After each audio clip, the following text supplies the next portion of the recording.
I'm Claire. I'm 62 years old, and exactly 2 weeks ago, something happened that I never thought would be possible. I forgave my brother, not for something recent, not for a slight that could be brushed off, but for the anger I've carried for 50 years.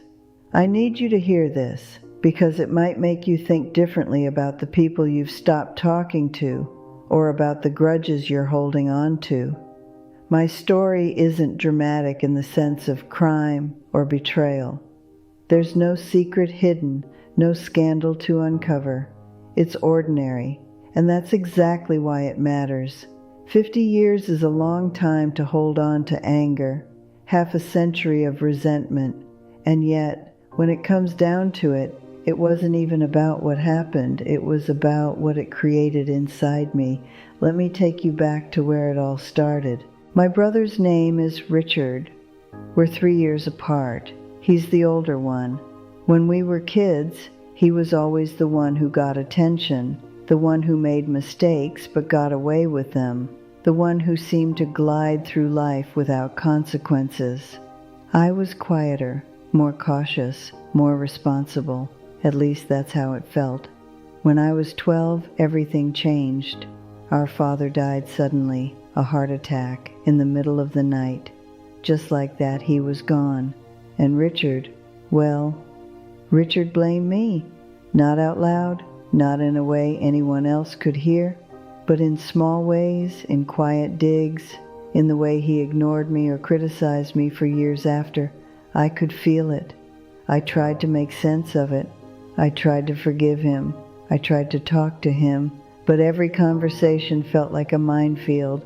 Every attempt ended in frustration or silence, and over time I stopped trying. I stopped reaching out. I stopped speaking to him. For 50 years I carried that anger. It was a heavy, quiet thing. It wasn't explosive. I didn't yell. I didn't plot revenge. But it was always there, simmering, reminding me of every perceived injustice, every time I felt overlooked, every time I thought about my father and what Richard took from me by blaming me, even silently, for his death. I thought I was protecting myself by holding on to it.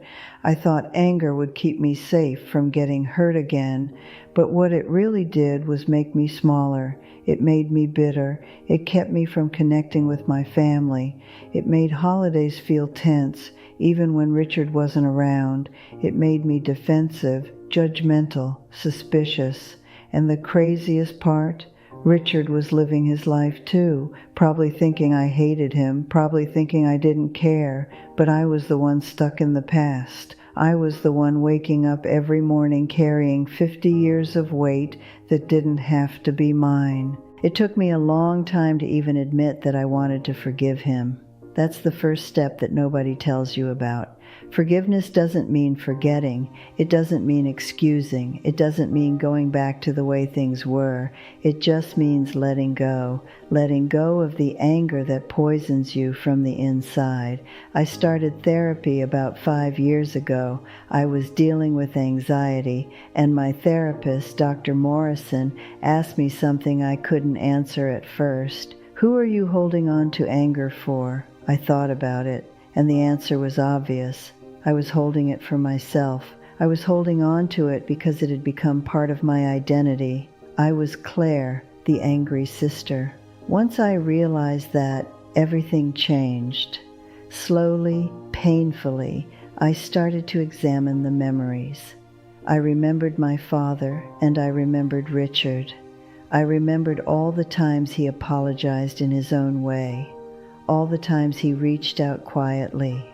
All the ways he had tried to be part of the family while I was shutting the door. It wasn't easy.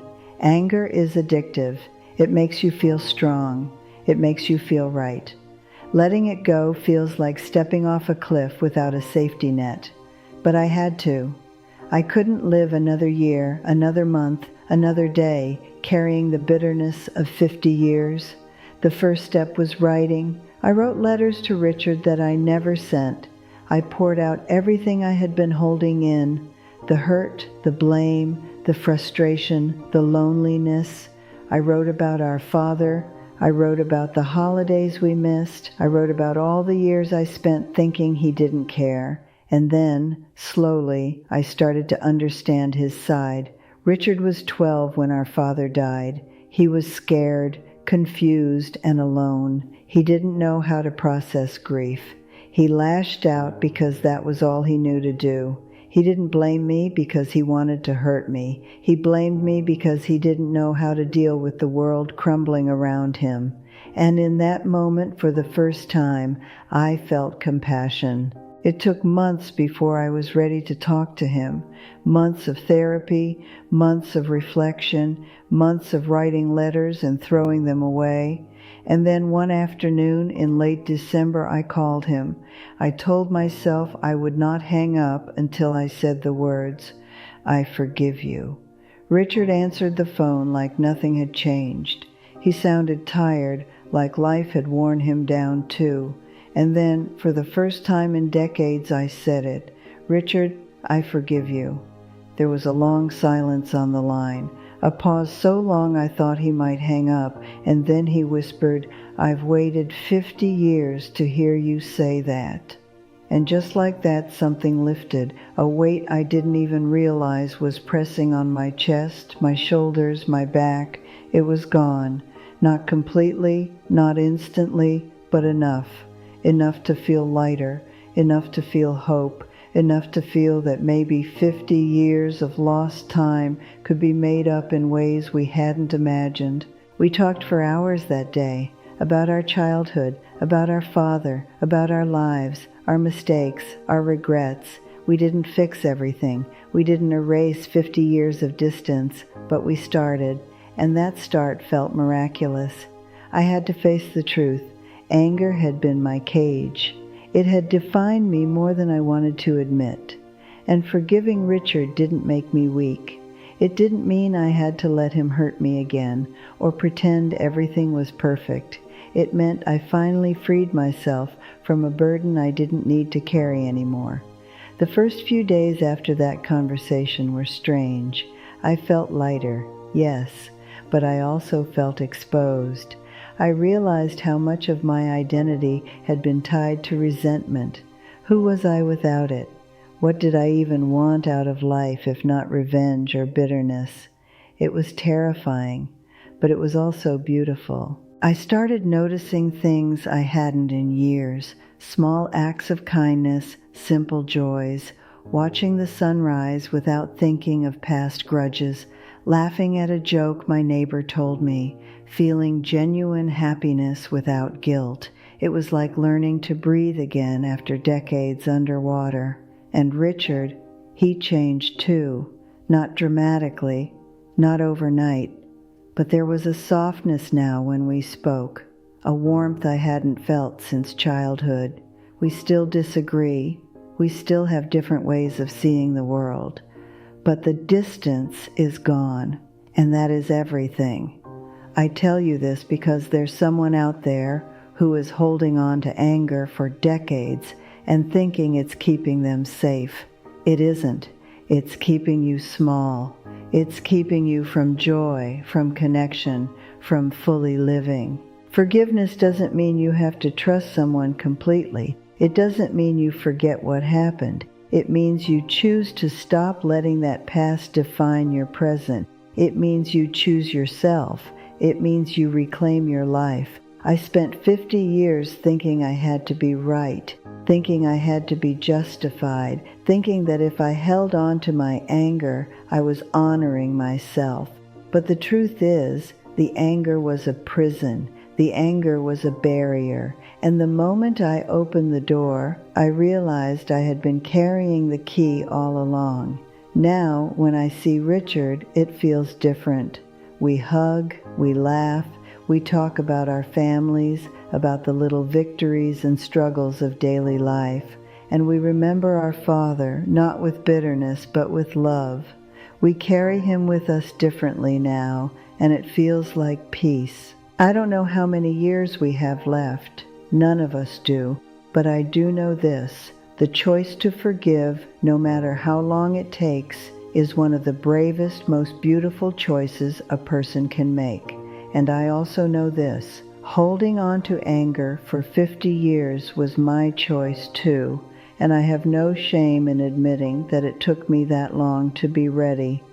If you're watching this and you've been carrying anger or resentment for years, maybe even decades, know this: it's okay to feel fear. It's okay to feel doubt. It's okay to be scared that forgiveness won't change anything, but it will. Not always in the way you expect, not always immediately, but it will change you. You don't have to wait 50 years like I did. You don't have to wait until the pain feels unbearable. You can start now with small steps. You can write letters, even if you don't send them. You can speak quietly to yourself about what you're feeling. You can take one small step toward letting go. And when you do, you'll realize something profound. Forgiveness isn't about the other person. It's about reclaiming your life, about deciding that your story isn't going to be written in anger anymore, about finally breathing freely after carrying a weight you were never meant to bear. I look at my life now and I see possibility again. I see relationships I can rebuild. I see joy that doesn't come with guilt. I see family connections that were fractured for decades, now slowly mending. I see a sister and a brother who can be friends, not because we have to, but because we choose to. And that's worth everything. 50 years of reflection, fear, tears, and doubts, because finally I feel free.